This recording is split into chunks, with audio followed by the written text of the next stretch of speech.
family? Sanity Sports here. Chilling, man.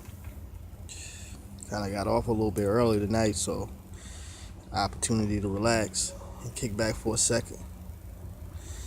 I was talking about 2 days ago, man, to my brother, Magnetic Shamel. Shout out to that brother, man. Good dude. Kind of shooting the shit back and forth. And, a question arose in that conversation about the Klitschko and Anthony Joshua fight. Because, he was running down the list of who possibly could be hype jobs. And, he said Anthony Joshua, and I completely disagree. Just ultimately, he's in the last 2 years, he's had one of the hardest paths of any heavyweight right now at this point. Even though I feel like Charles Martin's belt was paid for before that fight started, okay? But that's a whole nother goddamn story. And the line of that conversation was, with Klitschko being in his 40s, his early 40s, right? And he's still taking prime competition. He was prepared to go in there with Tyson Fury to go get his shit back, some of his shit back.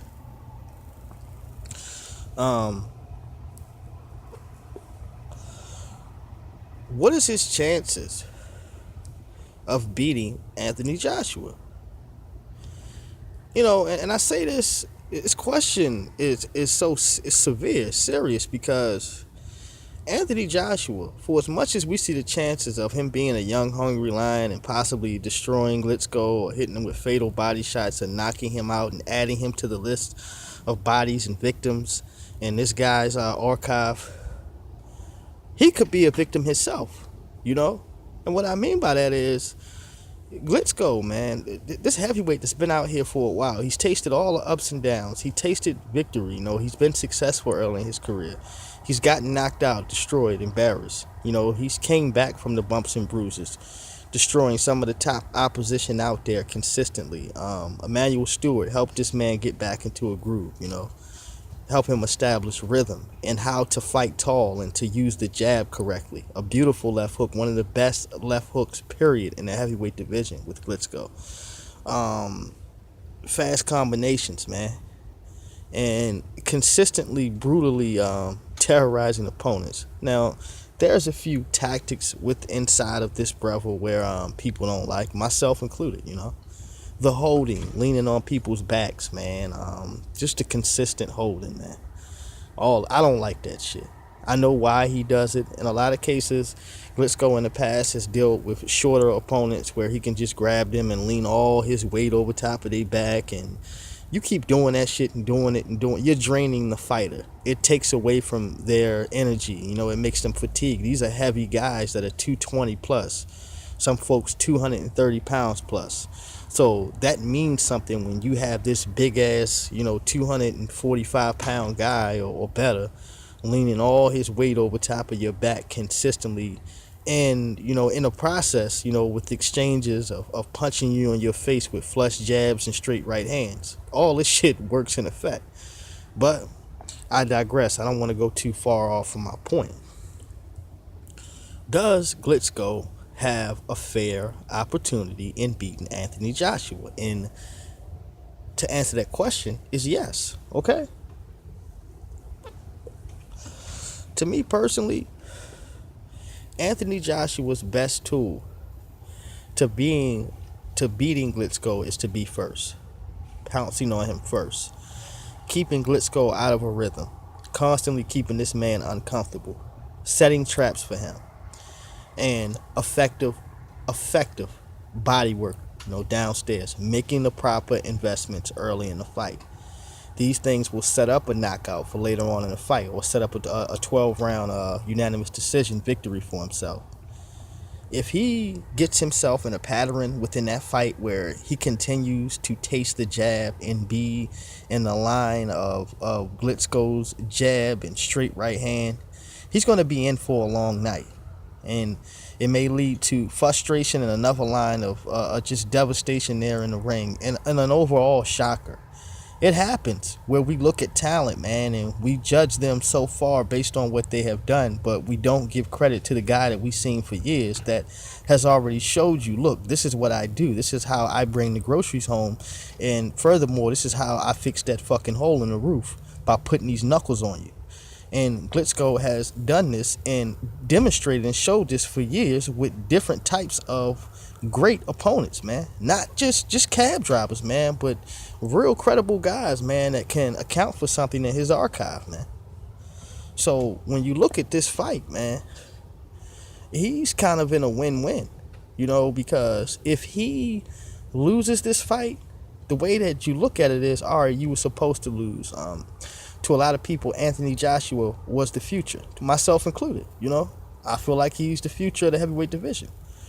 But if he wins, it puts him back on a main pedestal and as the top guy, like, look, guys, I have returned, and I have returned with the force.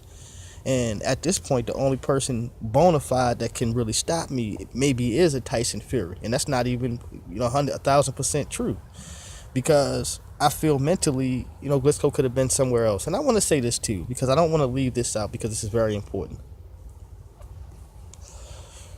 God rest the dead, Emmanuel Stewart's presence and his consistent teachings and watching the flaws that Klitschko possessed and keeping those things out of the ring and helping him sharpen up fight after fight was one of the biggest prizes and gifts for Klitschko.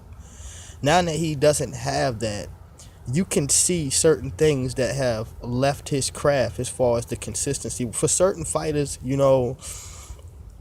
they've learned things well enough to where as though if they move on to another trainer, it's not going to hurt. It's going to sharpen their craft up based on the elements that they can add to their game. But for other fighters, as well as with age and everything else, these things are devastating because they don't have that natural reminder to stay in the groove and to stay disciplined on the stuff that leave you vulnerable and to make it easy for your opponent to attack you and to catch you off guard and to keep you off of your comfortable space. So it's a little bit of a double-edged sword for him too as well, as much as it's a win-win. But let me go back, okay? If Klitschko, early in this fight, if he can establish the jab, consistently landing that jab, creating distance, putting pop on his shots, setting Anthony Joshua up for traps and whatnot, getting clinching off with good clinching without being penalized for excessive clinching, because nobody wants to see that shit. We don't want to see you leaning over his back and grabbing him like that. And for so many things with Anthony Joshua, I don't think that he would allow that shit to happen, but it is possible because Klitschko knows his way around the ring. This is a guy that's 40 plus, that has held a substantial amount of belts for a substantial amount of time and has done it on a high level for a long scale. It's hard to be a heavyweight champion for a long period of time because this is a division where one punch can change a fight at any given time, man. You can get knocked the fuck out. Case in point, Hasim Rahman, which he was nowhere near on Lennox Lewis level. But that shot was good enough to put this man on his back and put a lot of embarrassment on him for a few months until he was able to step back in the ring and redeem himself with two beautiful hooks. But with all that being said, a lot of skill in the ring comes off of experience and what you have already done and the things that you have grown accustomed to doing.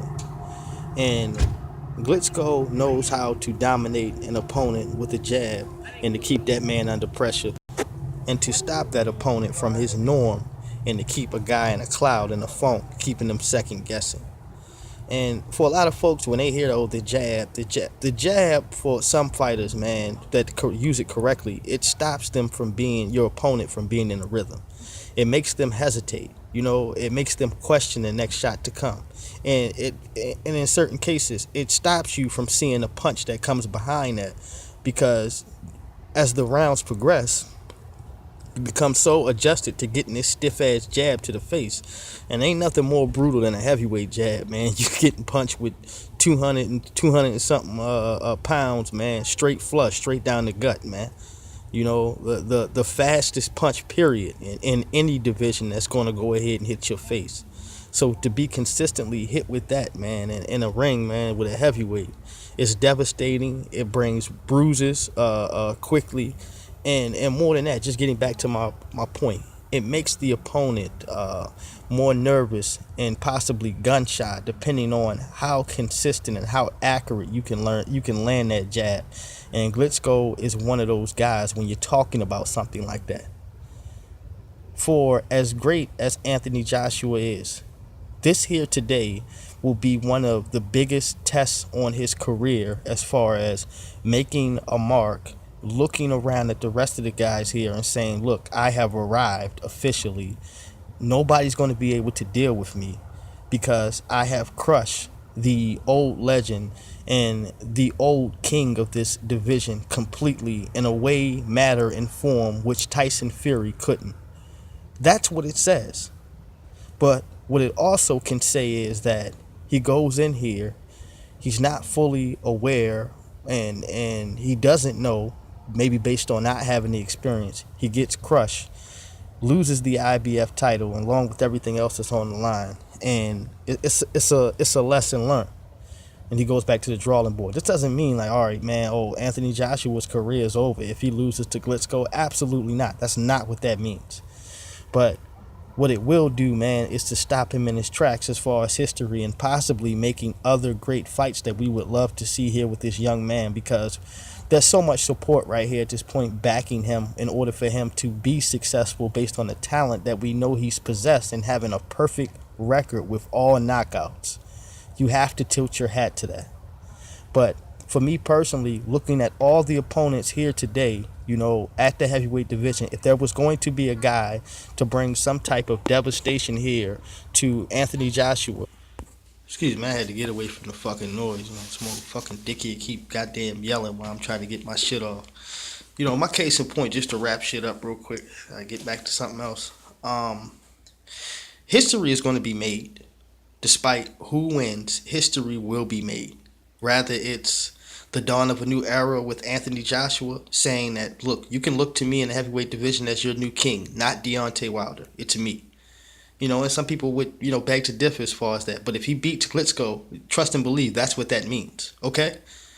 Or it could mean the old head, the legendary guy, the man that was normally the head in charge of this division, and the guy beating down all the bums and whooping everybody's ass and taking names. He's never left. He's still the captain of this town, and he's still a guy to be checked for, regardless if you're comfortable with the situation or not. And this also means that you have to check him off as far as all-time greats when you talk about Klitschko. Some people would already put him there, preferably based on all the work that he's put in year to date and what he's still willing to do as far as to fight an opponent like this. For me, I'm 1 foot in, 1 foot out. Mainly just kind of based on he had help. He had his brother there with him. But this right here takes the cake if he is able to pull this off. I am in favor. I feel like that he can do it. I really do. But my heart is definitely leading to Anthony Joshua because I am very much appreciative of all the work that he's put in. And he shows that, out of Joseph Parker, Luis Ortiz, all these other heavyweights out here, Tyson Fury, to me in particular, when it comes to a super fight in the heavyweight division, with Deontay Wilder, Anthony Joshua is the guy to bring the pain on all levels to provide that top legendary action-packed fight between two heavyweights, which means somebody's going to leave here with some belts and the other guy is going to get knocked the fuck out. Anthony Joshua is that guy to me. But time will tell. I am looking forward to this fight, and may the best man win. This is Santee Sports here. I'll holler at you. Y'all be safe now. In a minute.